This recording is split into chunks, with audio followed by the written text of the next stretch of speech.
Pankreas kanseri de 2030'da ikinci en çok fazla sayıda ölüme sebep verecek olan kanser olarak dünya çapında biz bunu biliyoruz. Yani o yüzden bunu tabii ki daha da çok fazla ilgi vermek, daha da çok çaba vermek yani malum bir durum. Kanser dokusunda biz belirli çalışmalar yapabiliyoruz. Kanseri sadece hücre bazında kontrol edebilirseniz o zaman başarılı olabilirsiniz.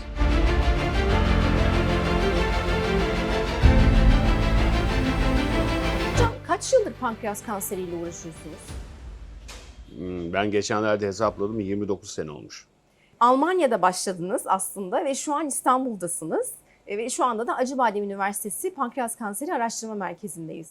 Hocam pankreas kanseri neden araştırılır, nasıl araştırılır? Yani şimdi neden araştırması çok net. Yani çünkü şu an gerçekten yani çok ölümcül bir pankreas, daha doğrusu ölümcül bir kanserle ilgileniyoruz. Ve pankreas kanseri de 2030'da ikinci en çok fazla sayıda ölüme sebep verecek olan kanser olarak dünya çapında biz bunu biliyoruz. Yani o yüzden bunu tabii ki daha da çok fazla ilgi vermek, daha da çok çaba vermek yani malum bir durum. Bunu zaten sırf biz değil, büyük ihtimalle yani bütün dünya ve özellikle Avrupa'yı şu an düşünüyorsak, çünkü Amerika birazcık daha uzak, ama Avrupa'da da bütün çeşitli e, araştırma fonları yani TÜBİTAK gibi Avrupa çapında düşünün, hepsine çok daha ciddi destek vermeye başladı. Çünkü biz bundan gittikçe daha da çok fazla karşı karşıya geleceğimizi ve ilgilenmemizin gerektiğini görüyoruz. Biz tabii ki burada da katkımızı veriyoruz ama şimdi pankreas kanserinin tabii ki çok yani ne kadar sadece bir kanserle uğraşıyorsanız ama kanser o kadar çok kompleks ki yani başlangıcından sonucuna kadar ilerlemesine yani bunun çok fazla şeyler var yani araştırabileceğiniz. Yani sonsuz diyebilirim açıkçası. O yüzden ama bizim buradaki benim de zaten Almanya'da başladığım gibi özellikle sinir kanser interaksiyonların bir şekilde daha çok biz net çalıştırıyoruz. Niye oluşuyor? Neden oluşuyor? Oluştuğu zaman ne onun daha etkisini artırır? Biz bunu nasıl önleyebiliriz? Bu hangi hücreler bunun içinde? Bu sistemin pankreas kanserinin içindeki olan o ortam nasıl oluşuyor ki bu sinir kanser interaksiyonları gelişiyor? Çünkü biz bunu biliyoruz ki bunu kontrol edebilirsek hastaların bu ameliyattan veya tedaviden sonra tekrar nüksetmesi, başka bir yere sıçramasını ciddi bir şekilde engelleyebiliriz ve azaltabiliriz. Yani o yüzden bizim zaten hedefimiz bu pankreas kanser araştırma merkezinde bu interaksiyonu sinirlen kanser hücrelerinin arasındaki onu daha çok iyi net bir şekilde ortaya çıkartmak. Peki burada nasıl araştırma yapıyorsunuz hocam? Çok kapsamlı bir çalışma. Yani bu hastadan başlayarak hücrelerden fareye kadar giden bir komple bir çalışma. Bizim şimdi genelde aslında eskiye dönüş bakarsanız her zaman bizim bir cerrah olarak tabii ki avantajımız biz hastayı görüyoruz. Hastanın bütün geçmişini biliyoruz. Kliniğin gidişatını da ameliyattan sonra da biliyoruz. Aynı zamanda da yani bütün o bilgilere sahibiz. Aynı zamanda da onlardan doku alıyoruz. Çünkü bir şekilde tümörü çıkartıyoruz. Çıkarttıktan sonra elimizde o kanser dokusu oluyor. Ondan sonra o kanser dokusunda biz belirli çalışmalar yapabiliyoruz. Buradaki çıkarttığımız diyelim ki bazı genler varsa, bazı proteinler varsa onları bir şekilde bizim çalışmamıza göre ait bir uygun bir yeri varsa onları çıkartıp bunları hücre bazında sonra fare bazında deneyip gerçekten nasıl biz buna hakim olabileceğimizi iyi bir şekilde araştırabiliyoruz. Ve bu bizim çok ciddi bir avantajımız. Çünkü genelde bazı araştırma gruplar ilk önce direkt hücre bazında başlıyorlar. Hücre bazında başlayıp da fareye bakıyorlar. Ondan sonra farede baktıktan sonra da belki bir şey bulunuyor ama ondan sonra görüyorlar ki aslında üçüncü adım olarak insana geçtiğinde aslında ne hücre veyahut da fare bazında baktıkları şeyler insanların pek bir alakası yok. Yani o yüzden bizim böyle avantajımız biz aslında genelde onun tam tersinden başlıyoruz. İlk önce insandan gelip orada emin olup yani burada bu bir şey var çünkü biz burada bunu görüyoruz. Onu gördükten sonra biz bunu açıklamaya çalışıyoruz. Yani bunun anlamı nedir acaba? Bu nedenden yani böyle gereksiz bir çalışma yapma şansımız bu şekilde ciddi azalıyor ve o yüzden de aslında gerçekten bizim laboratuvardan çıkan bütün yayınlar bu nedenle de zaten yüksek bir şekilde yayınlayabiliyoruz ki Çünkü gerçekten insanı etkileyebilecek olan sonuçlar elde ediyoruz. Geçtiğimiz aylarda yayınlanan bir makaleniz vardı. Cancer Cell dergisinde yayınlanmıştı. O da buradan mı çıktı hocam? O da buradan çıktı ama bir kooperasyondu. O da Münih'lerle beraber çalışıyorduk ama bu gerçekten tam %50 böyle çok verimli bir şekilde bir kooperasyonla Münih Teknik Üniversitesi ile ve Mehmet Ali Aydınlar Acıbadem Üniversitesi ile yaptığımız bir işbirliğinden ortaya çıktı. Peki hocam, az önce dediniz ki bizim hani fareden, yani hücre bazında yapılan çalışmaları insana uyarladığımız zaman başarısızlık geliyor. Ama bizim şansımız insandan direkt dokuyu aldığımız için bu bizim başarımızı arttırıyor dediniz. Neden bu fark ortaya çıkıyor hocam? Ya şimdi ilk önce zaten yani hastanın durumu orada. Yani öyle. Yani sonuçta siz bir farede diyelim ki bir hastalık durumu, diyelim ki pankreas kanseri yaratmak istiyorsanız sadece elinizde diyelim ki bazı genler var. Onları mutasyonu, onları bir şekilde yani modifiye ediyorsunuz. Modifiye ettikten sonra o farenin içerisinde o kanser oluşuyor. Ama sadece o sizin bir iki tane modifiye ettiğiniz şeyler nedeniyle. Yani ama yani pankreas kanseri ama esasında çok kompleks bir şey. Yani o sadece bir iki genle oynayarak bir esas durumu siz ortaya çıkartamıyorsunuz. Yani o yüzden esas o durum nerede? Hastada. Hastada olduğu için de orada bizim de zaten bu kanserin oluşmasını, ilerlemesini ve öyle olmasını sağlayan çok çeşitli fazla hücreler var, ortam var. Bunu siz farede yaratamazsınız. Çünkü orada sadece birkaç şeye odaklanıp ona göre ilerleyebilirsiniz. O yüzden o kompleksin içindeki önemli olan şeyi keşfedip ondan sonra bunun gerçekten, yani daha doğrusu bizim önemli olduğunu düşünüyoruz zaten, bu bir hipotez. Onu oradan çıkartıp ondan sonra onu hücre bazında ve fare bazında gerçekten bunun doğru olduğunu göstermek, o zaman o güç veriyor bize. Mesela burada ne yapılıyor şu anda? Yani burada şimdi şu an bu cihaz aktif, o yüzden maalesef açamayız. Bu özel bir cihaz. Burada biz bir şekilde çeşitli hücrelerle çalışıyoruz ya.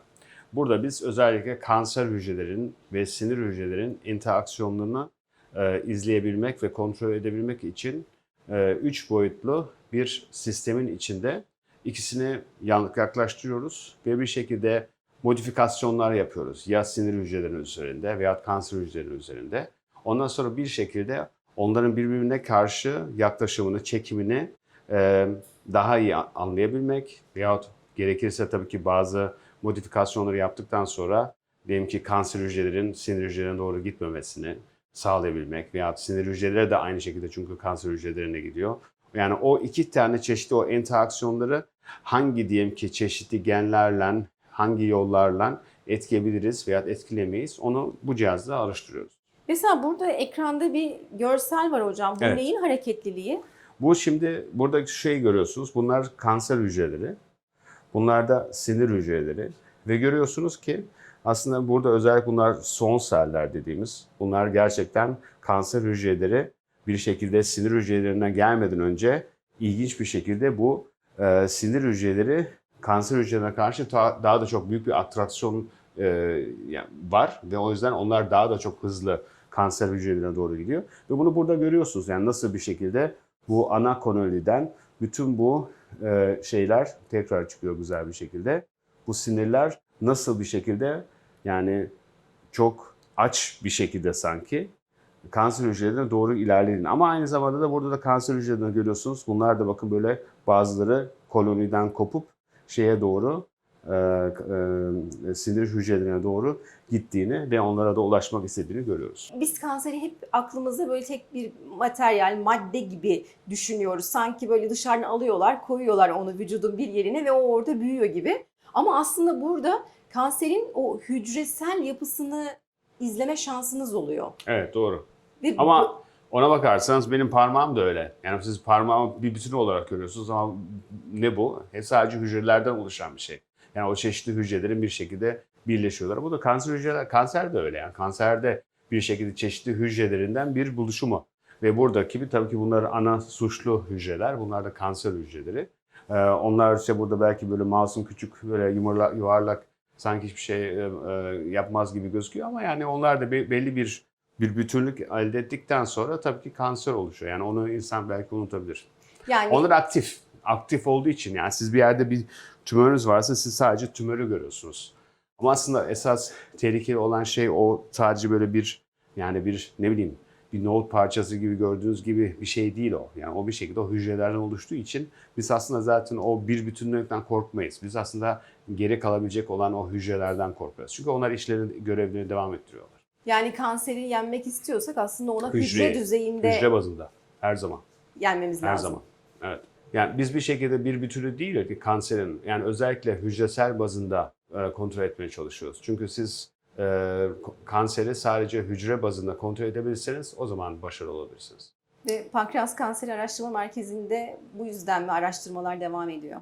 Kesinlikle ve büyük ihtimalle yani ben ölene kadar devam edecek ve daha da çok fazla olacak. Yani bu sonsuz bir çalışma maalesef. Çünkü kanser hücreleri de akıllı. Akıllı olduğu için onlar da değişiyor. Yani o yüzden hayatı boyu devam edecek diye düşünüyorum. Burada Pankreas Kanseri Araştırma Merkezi'nde neler yapıyorsunuz? Biz aslında temel olarak burada Güral hocamızın da bahsettiği gibi hasta dokuları dahil olmak üzere yani hastadan başlayarak daha sonrasında yine hücre kültürü ve hücre çalışmaları, çeşitli moleküler analizler ve fare deneyleri olmak üzere yani pankreasla ilgili özellikle de pankreas kanseriyle ilgili aslında bütün güncel yöntemleri kullanarak sinir ve kanser arasındaki etkileşimi anlamak üzerine çalışmalar yapıyoruz. Peki nasıl yapıyorsunuz bu çalışmaları? Bu çalışmaları aslında yüksek lisans ve doktora öğrencilerimiz aktif olarak bu projelerde çalışıyorlar. Şu an için ekibimizde bizim 4 doktora öğrencimiz, 2 yüksek lisans, bir de lisans öğrencimiz var. Hepsi tam zamanlı olarak burada çalışıyorlar. Bir de teknisyenimiz var, o da farelerimizin takibini yapıyor. Her öğrencimizin bireysel çalıştığı en az bir, bazen 2 projesi var ve bu projeler TÜSEP, TÜBİTAK ya da üniversitemizin bilimsel araştırmalar proje birimi tarafından destekleniyorlar.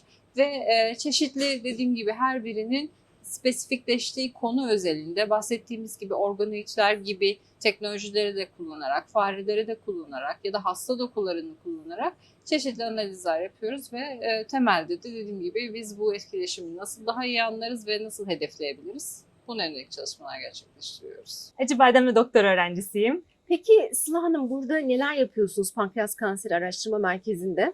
Biz genellikle spesifik olarak pankreas kanserini öncelikle laboratuvarda modellemeyi amaçlıyoruz. Çünkü özellikle hani hayvanlarda istediğimiz gibi kontrollü bir şekilde deneyler yapamayacağımız için öncelikle bunları farelerde, laboratuvarda modelleyerek acaba en güzel nasıl bunları modelleyip sonrasında tedavi yaklaşımları geliştirebiliriz bunları çalışıyoruz. Sürekli mikroskop başında mısınız laboratuvarda? Aslında sürekli değil ama eğer bir mikroskop deneyimiz olacaksa eğer şayet hani bazen 8-10 saatlere kadar bile uzanan deneylerimiz olabiliyor. Ama onun haricinde hücre kültüründe oluyoruz. Bazen benchlerde deneylerimiz oluyor çoğunlukla.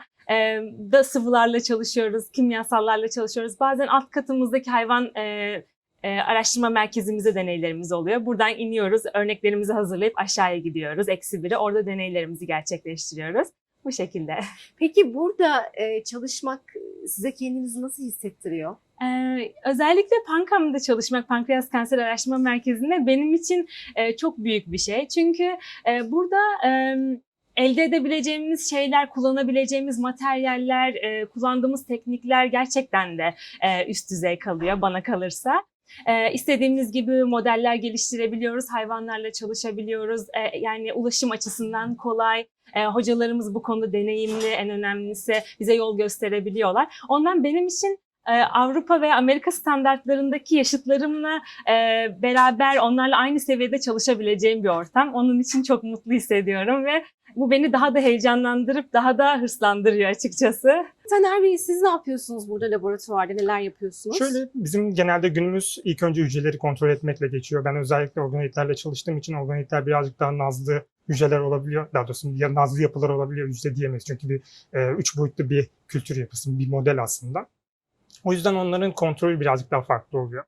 Ve nazlı oldukları için sürekli kontrol etmem gerekiyor. Gün gün kontrol etmem gerekiyor. Onların üzerinde yaptığım çalışmalar da bunu gerektiriyor maalesef. Onun dışında tabii ki boyamalarımız oluyor vesaire. Bunlar bayağı bir zaman gerektiren şeyler oluyor. Genelde işte konfokal cihazını kullandığımız zaman bir görüntüyü almak bazen 1 saate çıkabiliyor. Daha komplike görüntüleri almak istediğiniz zaman daha uzun sürelere çıkıyor. Bu yüzden genelde güzel bir planlamayla birçok şey yapabileceğiniz duruma geliyorsunuz ama genelde uzun süreler burada geçirmek zorunda kalıyoruz. Her gün geliyor musunuz buraya mutlaka? Her gün buradayız genelde. Yani bazen tatillerimizden feragat ettiğimiz günler oluyor. Hafta sonlarımızdan da feragat ediyoruz. Hatta gün içerisinde saatlerimizden de feragat etmek zorunda kalıyoruz. Çünkü yaptığın olduğu diye bir deney olmuyor genelde. Deneylerin birçok noktasında hatalar çıkabiliyor. Onları düzeltmek, fark etmek gerekiyor. O yüzden daha dikkatli ve planlı gitmemiz gerektiği için birazcık zaman alan süreçlerimiz oluyor. O yüzden çoğunlukla buradayız. Peki burada sizi en çok mutlu eden şey ne oluyor bir deney sırasında? Ya özellikle ben görüntülerle çalıştığım için, daha doğrusu konfokal görüntüleriyle çalıştığım için genellikle onlardan aldığım güzel sonuçlar, sonuçta diğer deneylerde elde ettiğimiz sonuçlar sayısal değerler olarak kalabiliyor. Ancak bu tarz görüntülerle birlikte aslında yani o görüntüleri görmek, parlak görüntüler, floresan görüntüler olduğu için onları görmek beni aşırı mutlu ediyor. Yani bir küçük bir odanın içerisinde, karanlık bir odanın içerisinde tek başıma bayağı kutluyorum yani açıkçası. O beni mutlu ediyor özellikle.